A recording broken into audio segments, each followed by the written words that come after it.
It would have made sense for Tessa Virtue and Scott Moir to embark on a grand exhibition tour after last season, keeping the momentum of their unbeaten figure skating campaign right into an Olympic year.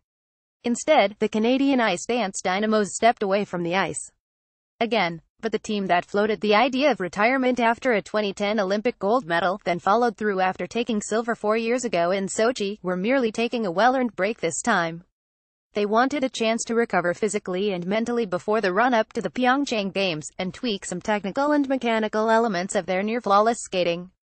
Buffer period. We had learned so much from last season, having competed and making that comeback, Virtue said, so we were very clear with our team.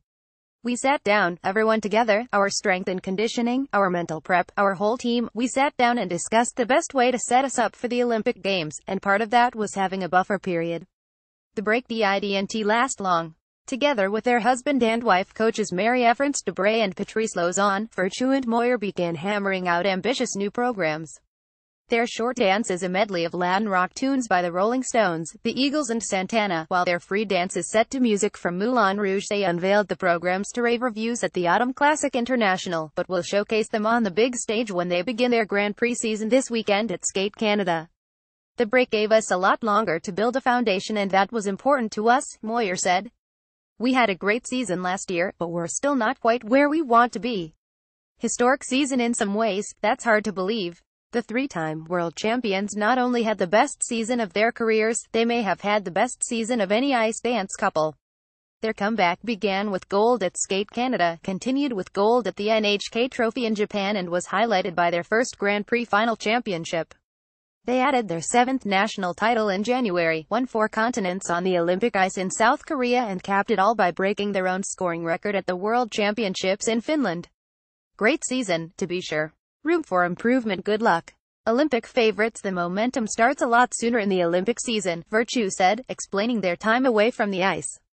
So we were trying to make changes technically and mechanically, and we wanted to give our coaching staff some time to break things down and rewire those movement patterns.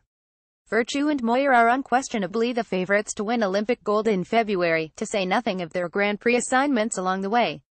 But despite the decision of reigning champions Meryl Davis and Charlie White to remain out of competition, the Canadians have no shortage of talented rivals.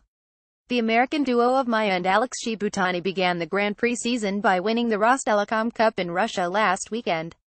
Virtue and Moir's training partners, U.S. bronze medalists Madison Hubble and Zachary Donahue, are on deck at Skate Canada. The French team of Gabriela Papadakis and Guillaume Cizeron will begin their season the following week at Cup of China.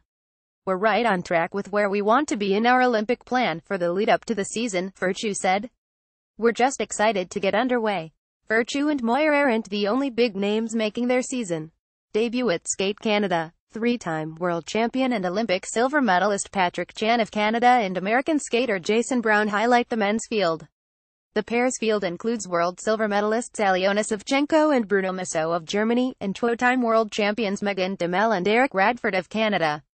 The stacked ladies' field includes world silver medalist Kylan Osmond of Canada and the Americans' best hopes for an Olympic medal, national champion Karen Chen and veteran Ashley Wagner.